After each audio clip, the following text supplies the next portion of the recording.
ಪವಾಡ ಪುರುಷ ಸಂತ ಸೇವಾಲಾಲ್ 286ನೇ ವರ್ಷದ ಜಯಂತಿ ಕಾರ್ಯಕ್ರಮ ತುಮಕೂರು ನಗರದ ಕನ್ನಡ ಭವನದಲ್ಲಿ ನಡೆದ ಸಂತ ಸೇವಾಲಾಲ್ ಜಯಂತಿ. ತುಮಕೂರು ಜಿಲ್ಲಾಡಳಿತ ಮತ್ತು ಶ್ರೀ ಸೇವಾಲಾಲ್ ಸಂಘದಿಂದ ನಡೆದ ಜಯಂತಿ ಕಾರ್ಯಕ್ರಮ. ಸಂತ ಸೇವಾಲಾಲ್ ಜಯಂತಿ ಕಾರ್ಯಕ್ರಮಕ್ಕೆ ಜಿಲ್ಲಾಡಳಿತ ಮತ್ತು ಜನಪ್ರತಿನಿಧಿಗಳು ಆಗಮಿಸದೆ ಬಂಜಾರ ಸಮುದಾಯಕ್ಕೆ ಅವಮಾನ ಮಾಡಿದ್ದಾರೆ ಎಂದು ನಿವೃತ್ತ ನ್ಯಾಯಾಧೀಶರಾದ ಗಣೇಶ್ ನಾಯಕ್ ಆಕ್ರೋಶ ವ್ಯಕ್ತಪಡಿಸಿದ್ದಾರೆ. ತುಮಕೂರಿನ ಕನ್ನಡ ಭವನದಲ್ಲಿ ಜಿಲ್ಲಾಡಳಿತ, ಜಿಲ್ಲಾ ಪಂಚಾಯಿತಿ, ಕನ್ನಡ ಮತ್ತು ಸಂಸ್ಕೃತಿ ಮತ್ತು ಜಿಲ್ಲಾ ಕನ್ನಡ ಸಾಹಿತ್ಯ ಪರಿಷತ್ ಮತ್ತು ಜಿಲ್ಲಾ ಬಂಜಾರ ಸೇವಾಲಾಲ್ ಸೇವಾ ಸಂಘದಿಂದ ಶನಿವಾರ ನಡೆದ ಪವಾಡ ಪುರುಷ ಸಂತ ಸೇವಾಲಾಲ್ ಜಯಂತಿಯನ್ನು ಉದ್ಘಾಟಿಸಿ ಮಾತನಾಡಿದ್ದಾರೆ. ಸೇವಾಲಾಲ್ ಜಯಂತಿಗೆ ಸರ್ಕಾರ ನೀಡುವ ಭಿಕ್ಷೆಯ ಹಣ ನಮಗೆ ಬೇಡ. ಕಾರ್ಯಕ್ರಮಕ್ಕೆ ಜಿಲ್ಲಾ ಮಟ್ಟದ ಅಧಿಕಾರಿ ವರ್ಗ ಮತ್ತು ಜನಪ್ರತಿನಿಧಿಗಳು ಗೈರಾಗಿ ಜಯಂತಿಗೆ ಅವಮಾನ ಮಾಡಿದ್ದಾರೆ. ಇಂತಹ ದುಸ್ಥಿತಿಗೆ ತಕ್ಕ ಉತ್ತರವನ್ನ ನಾವು ಶಿಕ್ಷಣದಿಂದ ನೀಡಬೇಕಾಗಿದೆ ಎಂದರು. ತುಮಕೂರು ಉಪವಿಭಾಗದ ಅಧಿಕಾರಿ ಗೌರವ ಗುಪ್ತಾ ಮಾತನಾಡಿ 18ನೇ ಶತಮಾನದಲ್ಲಿಯೇ 300 ವರ್ಷದ ಹಿಂದೆ ಮೌಢ್ಯತೆಯ ವಿರುದ್ಧ ಹೋರಾಟ ಮಾಡಿದ ಮಹಾನ್ ನಾಯಕ ಶ್ರೀ ಸಂತ ಸೇವಾಲಾಲ್ ಮಹಾರಾಜರು ನಮ್ಮ ರಾಜ್ಯದವರು ಅನ್ನುವುದೇ ನಮಗೆ ಹೆಮ್ಮೆಯ ವಿಷಯ. ಅವರ ಜೀವನದ ಆದರ್ಶವು ನಮ್ಮೆಲ್ಲರಿಗೂ ಮಾದರಿ ಆಗಲಿ ಎಂದರು. ಈ ಕಾರ್ಯಕ್ರಮದಲ್ಲಿ ಜಿಲ್ಲಾ ಬಂಜಾರ ಸಂಘದ ಗೌರವಾಧ್ಯಕ್ಷ ದೇನಾ ನಾಯಕ್, ಕಾರ್ಯಾಧ್ಯಕ್ಷ ಕುಮಾರ ನಾಯಕ್, ಉಪಾಧ್ಯಕ್ಷ ಕುಬೇಂದ್ರ ನಾಯಕ್, ಯತೀಂದ್ರ ನಾಯಕ್, ಪ್ರಧಾನ ಕಾರ್ಯದರ್ಶಿ ಶಂಕರ್ ಬಿ, ಉಪನ್ಯಾಸಕ ಕೆಇಬಿ ಕೃಷ್ಣ ನಾಯಕ ಸೇರಿದಂತೆ ಇತರರು ಇದ್ದರು.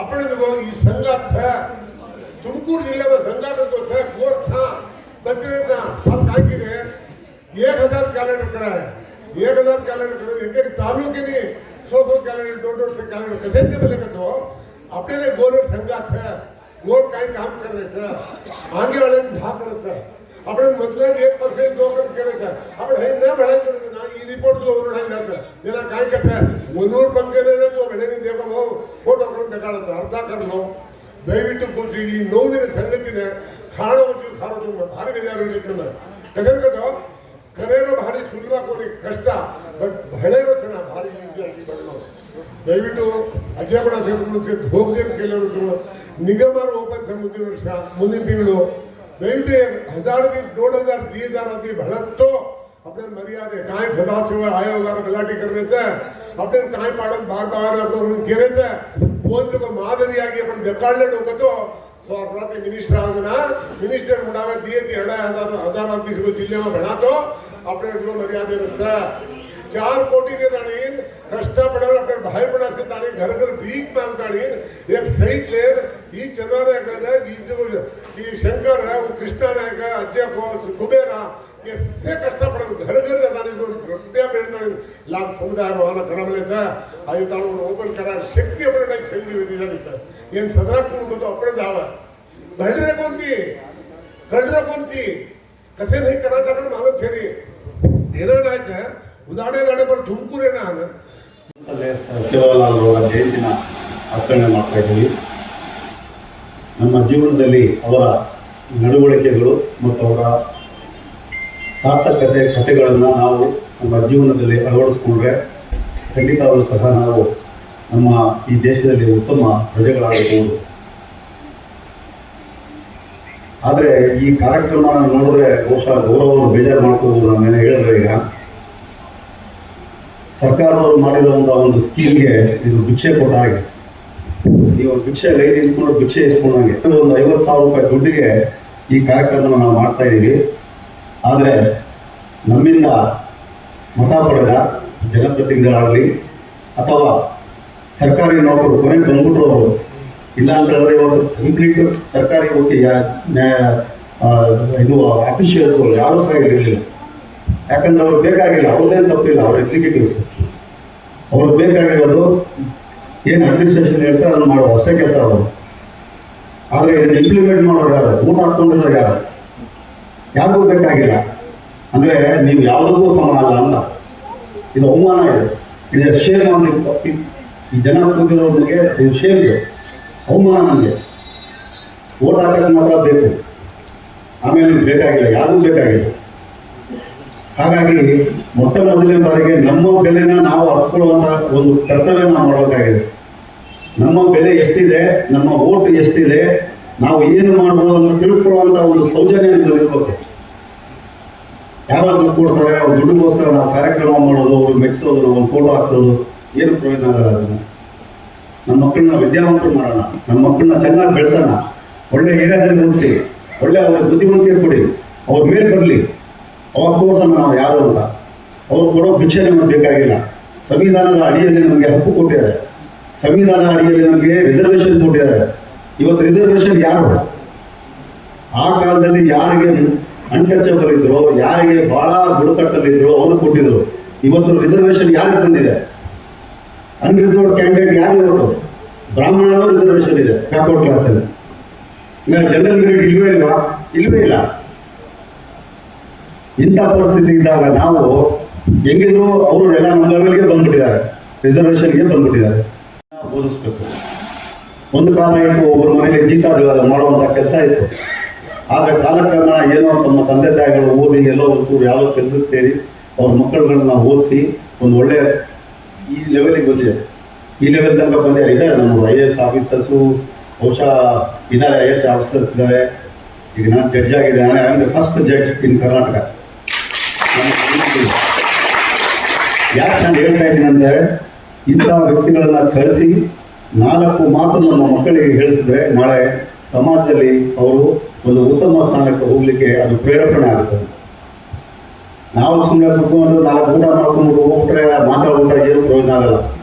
ಮೊದಲು ನಾನೇನು, ನನ್ನ ಮಕ್ಕಳು ನಾನೇನು ಮಾಡಬೇಕು, ನನ್ನ ಸಂಸಾರನ ಹೇಗೆ ಬೆಳೆಸಬೇಕು, ಸಮಾಜದಲ್ಲಿ ನಾವು ಹೆಂಗೆ ನಾವು ಇದೀವಿ ಅಂತ ತೋರಿಸ್ಕೋಬೇಕು. ಎಲ್ಲ ಕುಡ್ಕೊಂಡು ಕಳ್ಕೊಂಡು ಊಟ ಮಾಡ್ಕೊಂಡು ಕೂಲಿ ಮಾಡ್ಕೊಂಡು ಹೋಗ್ಬಿಟ್ರೆ ಪ್ರಯೋಜನ ಇಲ್ಲ.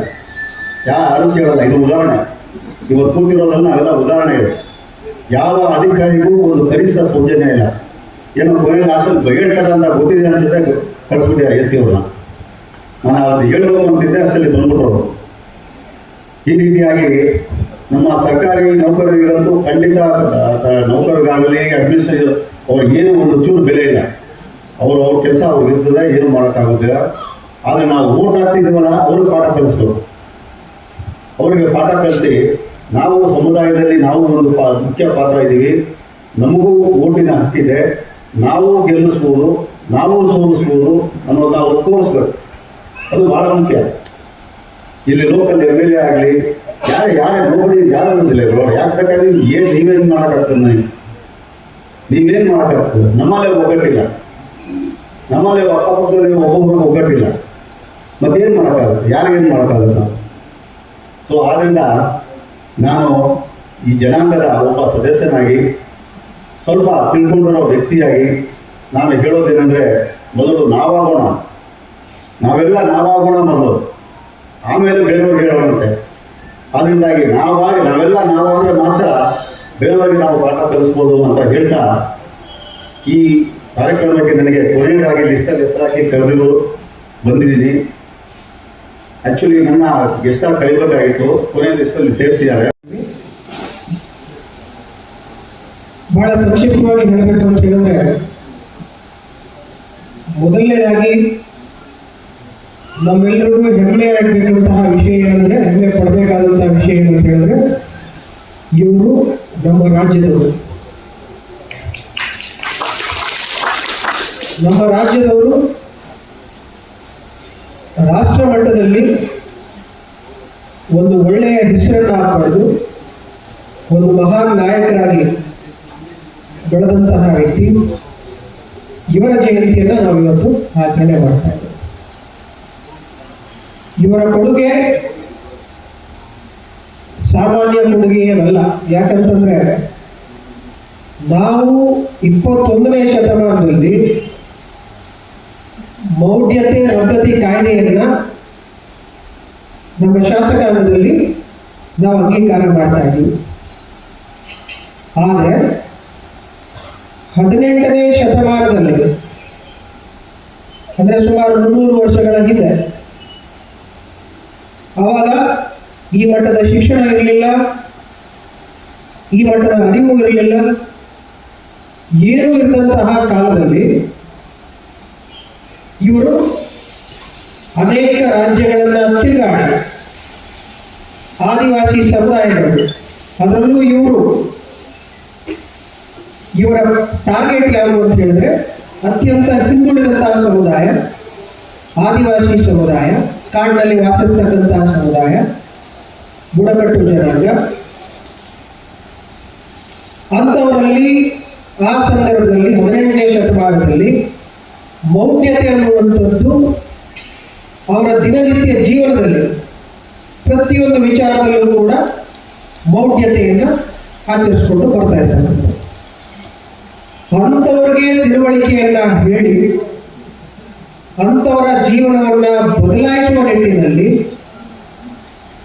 ಸಂತ ಸೇವಾಲಾಲ್ ಮಹಾರಾಜರು ಆಯುರ್ವೇದ ಹಾಗೂ ನ್ಯಾಚುರೋಪತಿ ಎರಡರಲ್ಲೂ ಕೂಡ ಅಪಾರ ಜ್ಞಾನವನ್ನು ಹೊಂದಿರತಕ್ಕಂಥದ್ದು. ಈ ಜ್ಞಾನವನ್ನು ಅವರು ಹಿಂದುಳಿದ ಸಮುದಾಯದವರಿಗೆ ಅವರಿಗೆ ಅರ್ಥ ಆಗುವಂತಹ ಭಾಷೆಯಲ್ಲಿ ತಿಳಿ ಹೇಳಿ ಮೌಢ್ಯತೆಯನ್ನ ಅಂತಹ ಸಮುದಾಯದಲ್ಲಿ ಸಾಧ್ಯವಾದಷ್ಟು ಮಟ್ಟಿಗೆ ಕಡಿಮೆ ಆಗುವಂತೆ ಮಾಡಿದವರು ಸಂತ ಸೇವಾಲಾಲ್ ಮಹಾರಾಜರು. ಯಾಕಂದ್ರೆ